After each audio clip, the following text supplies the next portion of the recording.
Hello friends, ഇന്ന് നമ്മൾ നോക്കുന്ന അളവിൻ്റെ യൂണിറ്റുകളാണ്. താപം കലോറി, വ്യാപ്തം ഘനമീറ്റർ, ശബ്ദശക്തി ഡെസിബൽ, മർദ്ദം പാസ്കൽ, ബലം ന്യൂട്ടൺ, ശക്തി വാട്ട്, വൈദ്യുതധാര ആംബിയർ, വൈദ്യുത ചാർജ് കുളാം, വൈദ്യുത പ്രതിരോധം ഓം, പൊട്ടൻഷ്യൽ വ്യത്യാസം വോൾട്ട്, പ്രവൃത്തി ജൂൾ,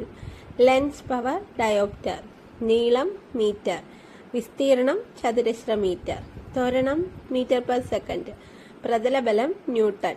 വൈദ്യുതധാരിത ഫാരഡ്, പ്രകാശ ഫ്ലക്സ് ലൂമൻ,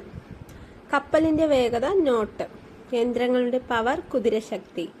ഉള്ളളവിന്റെ ഏകകം ലിറ്റർ, സമയത്തിന്റെ യൂണിറ്റ് മീറ്റർ പെർ സെക്കൻഡ്, സമയത്തിന്റെ യൂണിറ്റ് സെക്കൻഡ്, പ്രവേഗത്തിന്റെ യൂണിറ്റ് മീറ്റർ പെർ സെക്കൻഡ്, വാഹന വേഗത കിലോമീറ്റർ പെർ മണിക്കൂർ, നക്ഷത്ര ദൂരം ലൈറ്റ് ഇയർ, ഘനം കിലോഗ്രാം. വീഡിയോ ഇഷ്ടമായി